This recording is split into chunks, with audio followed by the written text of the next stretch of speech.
بسم اللہ الرحمن الرحیم۔ السلام علیکم ورحمۃ اللہ وبرکاتہ۔ بسم اللہ الرحمن الرحیم۔ عزیز طلباء کرام، ایم اے اسلامیات کے مضمون فقہ و اصول الفقہ کا آج ہمارا سبق نمبر 101 ہے، جس کا عنوان ہے بدایت المجتہد کی کتاب الطلاق کا باب پنجم، اور انشاءاللہ آج ہم وَإِنَّمَا سَارَ الْجَمْهُورِ سے پڑھیں گے۔ تو نئے سبق شروع کرنے سے پہلے ہم پچھلے سبق یعنی سبق نمبر 100 کا خلاصہ دیکھتے ہیں۔ پچھلے سبق میں ہم نے عبارت کا ترجمہ اور عبارت کی مختصر تشریح پڑھی، اور مختصر تشریح کے دوران ہم نے کچھ چیزوں کی وضاحت کی تھی، جن میں سب سے پہلی جو چیز تھی وہ حضرت عبداللہ ابن مسعود رضی اللہ تعالی عنہ کا فتویٰ تھا، اور اس کے بعد بھی ہم نے امام مالک رحمہ اللہ کا فتویٰ بھی دیکھا تھا اختیار اور تملیغ کے بارے میں۔ پھر ایسے ہی امام شافعی رحمہ اللہ کا فتویٰ بھی پچھلے سبق میں ہم دیکھ چکے ہیں، اور انشاءاللہ آج کے اس سبق میں ہم سب سے پہلے عبارت کا ترجمہ اور عبارت کی مختصر تشریح پڑھیں گے، اور مختصر تشریح میں ہم جمہور کا مسلک دیکھیں گے کہ جو اقوال چل رہے ہیں فقہا کے تملیغ اور خیار کے بارے میں، تو ان میں جمہور کا مسلک کیا ہے اس پر تفصیل روشنی ڈالی جائے گی۔ پیچھے ہم نے پڑھا تھا کہ امام شافعی رحمہ اللہ کا مسلک ہے کہ جی نیت کے مطابق فیصلہ کیا جائے گا، یعنی شوہر نے اگر تملیغ اختیار کرنے کا کہہ دیا عورت کو، یعنی تملیغ کا مالک بنا دیا، تو پھر نیت دیکھی جائے گی شوہر کی، اس کی نیت طلاق کی تھی تو طلاق واقع ہوگی، اگر نہیں تھی تو پھر طلاق واقع نہیں ہوگی۔ امام مالک رحمہ اللہ کا کہنا تھا کہ جب اس کو اختیار دیا گیا ہے تو پھر عورت کے پاس یہ اختیار ہے کہ وہ مجلس کے اندر ہی طلاق لے لے، یا مجلس کے اندر ہی وہ شوہر کے ساتھ رہے، نکاح پر برقرار رہے۔ تو اب اس میں جمہور کا مسلک کیا ہے، تو آج کے سبق میں ہم جمہور کا مسلک دیکھیں گے۔ ایسے ہی ہم آج کے سبق میں ایک نئی چیز پڑھیں گے کہ جمہور کے نزدیک تخیر اور تملیغ جو ہیں یہ حکم میں برابر ہیں، یعنی حکم میں یہ دونوں برابر ہیں، آج یہ چیز ہم دیکھیں گے۔ اور ایسے ہی امام مالک رحمہ اللہ کے نزدیک اختیار سے تملیغ سے طلاق بائن واقع ہوتی ہے، اس پر تفصیل روشنی ڈالیں گے، اور ایسے ہی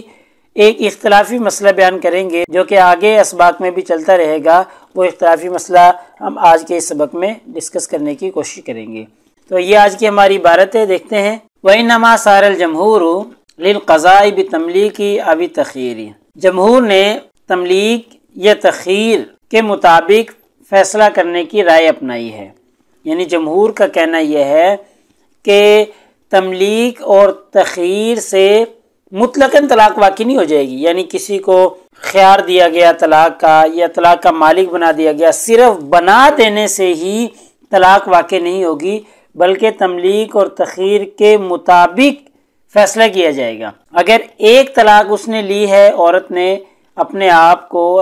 ایک طلاق دی، تو ایک طلاق ہی واقع ہوگی تملیغ کے مطابق، یا شوہر نے اس کو ایک طلاق کا اختیار دیا ہے تو پھر ایک ہی طلاق واقع ہوگی۔ ایسے ہی طلاق رجعی یا طلاق بائن کا اختیار دیا ہے تو اس کے مطابق فیصلہ ہوگا، یعنی کتنے کا اس کو حق دیا گیا ہے اس کے مطابق فیصلہ کیا جائے گا۔ جمہور کا یہ مسلک ہے، ایسا نہیں کہ بھئی بس تملیغ کر دیا، اختیار دے دیا تو بس اس سے ہی طلاق واقع ہوگی، ایسا نہیں۔ وَجَعَلِ ذَلِكَ لِلنِّسَاءِ لما ثبت من تخیر رسول اللہ صلی اللہ علیہ وسلم نساءہ، اور یہ جو اختیار دیا گیا ہے عورتوں کو، لما ثبت، یہ کیوں دیا گیا ہے؟ کیونکہ ثابت ہے من تخیر رسول اللہ صلی اللہ علیہ وسلم نساءہ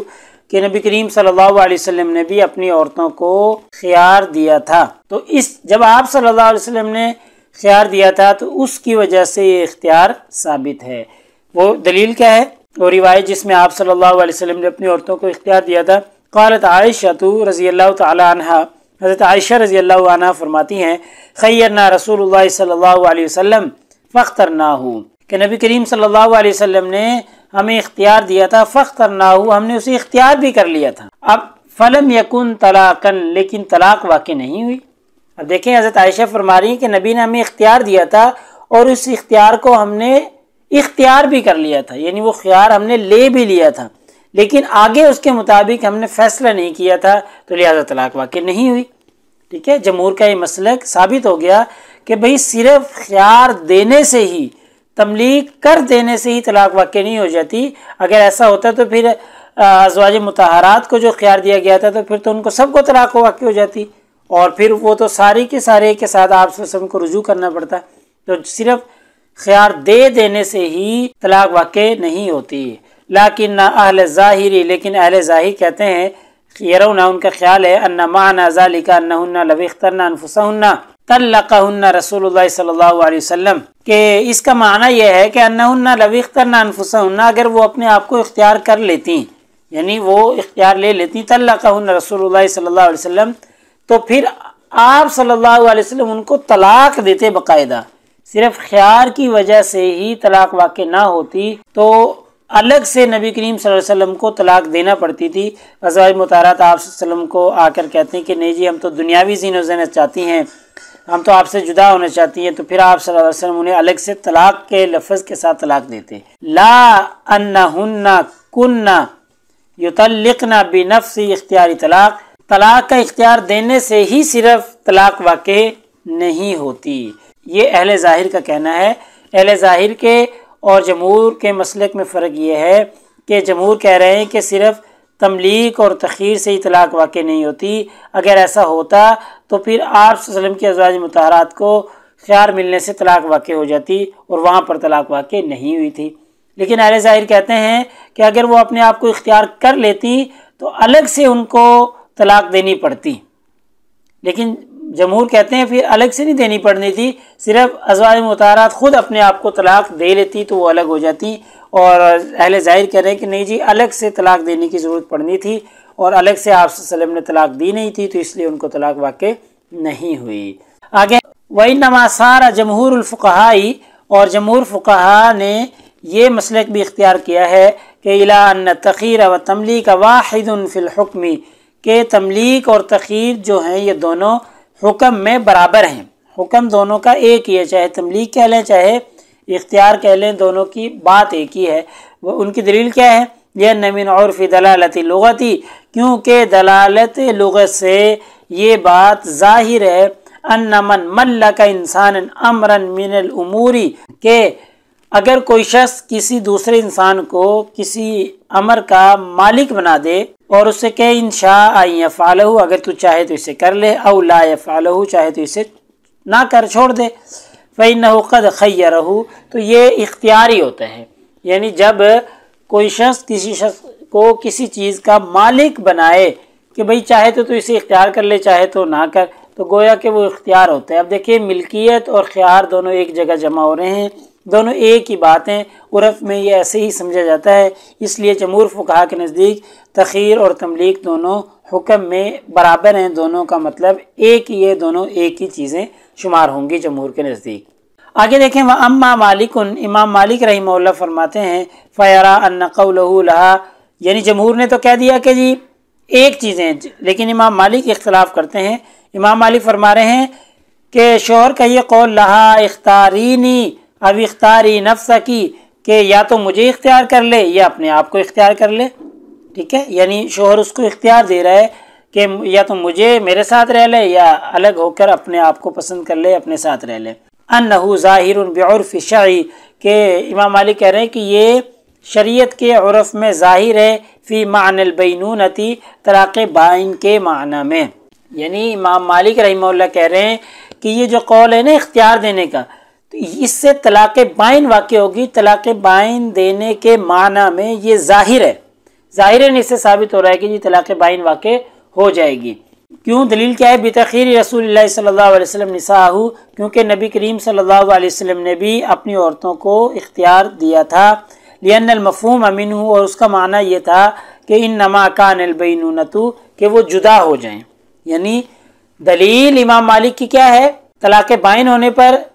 کہ نبی کریم صلی اللہ علیہ وسلم نے جو اپنی عورتوں کو خیار دیا تھا، اس اختیار کا مفہوم یہ تھا کہ بھئی یا تو میرے ساتھ رہ لو یا مجھ سے جدا ہو جاؤ۔ جدا ہونے کا کیا مطلب؟ طلاق بائن، طلاق بائن میں ہی جدا ہوا جاتا ہے۔ تو اس لیے نبی کریم صلی اللہ علیہ وسلم کے خیار کا مفہوم یہ تھا کہ طلاق بائن واقع ہو، تو لہٰذا یہ خیار دینے میں طلاق بائن واقع ہوگی۔ امام مالک کا کہنا ہے کہ جی نہیں، ایک چیز نہیں ہے خیار اور تملیک، خیار میں تو طلاق بائن کا مفہوم ہوتا ہے، طلاق بائن کا معنی ظاہر ہوتا ہے، اس لیے اس میں طلاق بائن واقع ہوگی۔ آگے دیکھیں وَإِنَّمَا رَأَى مَالِكٌ، امام مالک کی یہ رائے ہے أَنَّهُ لَا يُقْبَلُ، یہاں سے ایک اہم مسئلہ بیان ہو رہا ہے جو کہ اختلافی مسئلہ ہے، اگلے سبق میں بھی یہ ہمارا مسئلہ چلے گا۔ تو امام مالک رحمہ اللہ کا کہنا ہے کہ لا يقبل قول الزوج في التملیک انه لم يرد به طلاقا اذا زعم ذلك، کہ تملیک میں شوہر کی قول کو نہیں مانا جائے گا، قبول نہیں کیا جائے گا، یعنی شوہر کی بات کا اعتبار نہیں کیا جائے گا کہ اس نے طلاق کی نیت کی ہے یا طلاق کی نیت نہیں کی۔ امام مالک رحمہ اللہ کے نزدیک ہم نے پیچھے بھی پڑھا تھا کہ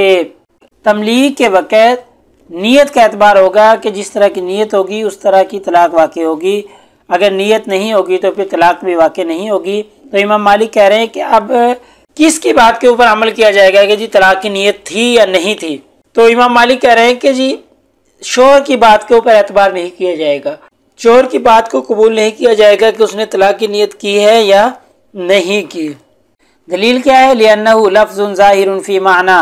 کیونکہ یہ لفظ ظاہر ہے اس عورت کے ہاتھ میں طلاق کو دینے کے بارے میں، ٹھیک ہے، یعنی جب مالک بنایا جا رہا ہے عورت کو تو یہ ظاہر ہے کہ جی اب اس نے اس عورت کو مالک بنا دیا ہے، جب مالک وہ بن گئی تو پھر اب اس کی مرضی چلے گی، اب شوہر کی بات کا اعتبار نہیں ہوگا۔ یہ امام مالک رحمہ اللہ کا کہنا ہے۔ وَأَمَّا الشَّافِعِيُّ، امام شافعی رحمہ اللہ فرماتے ہیں فَلَمَّا لَمْ يَكُنِ اللَّفْظُ عِنْدَهُ نَصًّا اعْتَبَرَ فِيهِ النِّيَّةَ، کیونکہ امام شافعی کے نزدیک لفظ جو ہے وہ نص نہیں ہے، یعنی یہ مالک بنانا، یہ الفاظ کہنا اختیاری وغیرہ یا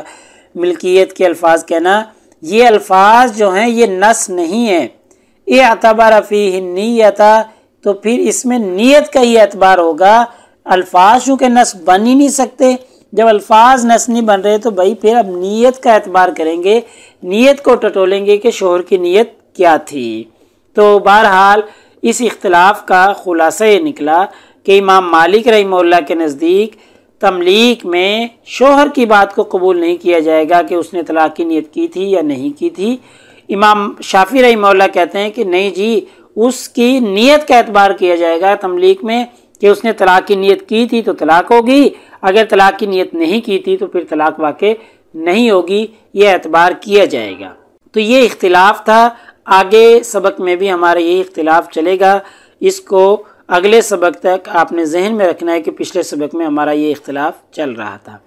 تو لہٰذا آج کے ہماری سبق کا خلاصہ نکلا کہ آج کے سبق میں ہم نے عبارت کا ترجمہ، عبارت کی مختصر تشریح پڑھی، پھر ایسے ہی جمہور کا مسلک دیکھا تخیر و تملیک کے حوالے سے، ایسے ہی پھر جمہور کے نزدیک تخیر و تملیک حکم میں چونکہ برابر ہیں، اس پر ہم نے تفصیلاً گفتگو کی ہے، اور امام مالک رحمہ اللہ ان سے اختلاف کرتے ہیں، وہ بھی ہم نے واضح کر دیا کہ ان کے نزدیک تخیر اور تملیک ایک چیز نہیں ہے، ایک حکم دونوں کا نہیں ہے۔ ایسے ہی امام مالک رحمہ اللہ کے نزدیک طلاق بائن واقع ہوتی ہے، تو یہ اس پر ہم نے تفصیلاً گفتگو کر لی، انہوں نے دلیل بھی دی تھی نبی کریم صلی اللہ علیہ وسلم کے اختیار دینے کی، تو جو اس کا حدیث کا معنی بیان کرتے ہیں۔ ایسے ہی ہم نے آج ایک نیا اختلافی مسئلہ شروع کر دیا کہ امام مالک، امام شافعی رحمہ اللہ کے نزدیک اختلاف ہے کہ جی کس کی بات کا اعتبار ہوگا۔ امام شافعی رحمہ اللہ کہتے ہیں نیت دیکھی جائے گی، شوہر کا اعتبار ہوگا، اور امام مالک رحمہ اللہ کہتے ہیں شوہر کا اعتبار نیت میں تملیک کے حوالے سے نہیں کیا جائے گا۔ تو پیپر میں پوچھی جانے والے سوالات کے متعلق گفتگو کریں تو وہی سوال کہ جی عبارت کا ترجمہ اور مختصر تشریح کریں، اور یہی سوال جو کہ پچھلے اسباق میں ہمارا چل رہا ہے تملیک توکیل تخیل کا فرق، اور اس کے بارے میں علماء کے جو مختلف اقوال ہیں، مختلف اختلافات ہیں، وہ تفصیلاً بیان کریں۔ تو یہی چیزیں ابھی ہماری چل رہی ہیں۔ تو اگلے سبق نمبر 102 میں انشاءاللہ ہمارا یہی عنوان چلتا رہے گا، بدایت المجتہد کی کتاب الطلاق کا باب پنجم، اور انشاءاللہ اگلے سبق میں ہم فسبب الخلاف سے شروع کریں گے، یعنی یہ مسئلہ جو ابھی ہم نے پڑھا امام شافعی اور امام مالک رحمہ اللہ کے نزدیک اختلافی ہے، تو اس اختلاف کا سبب کیا ہے وہ سبب ہم اگلے سبق میں دیکھیں گے۔ جزاکم اللہ خیر، السلام علیکم ورحمۃ اللہ وبرکاتہ۔ اللہ پاک آپ سب لوگوں کا حامی و ناصر ہو۔ اگلے سبق تک اجازت چاہتا ہوں، اللہ تعالیٰ آپ کو خوشیاں نصیب فرمائے۔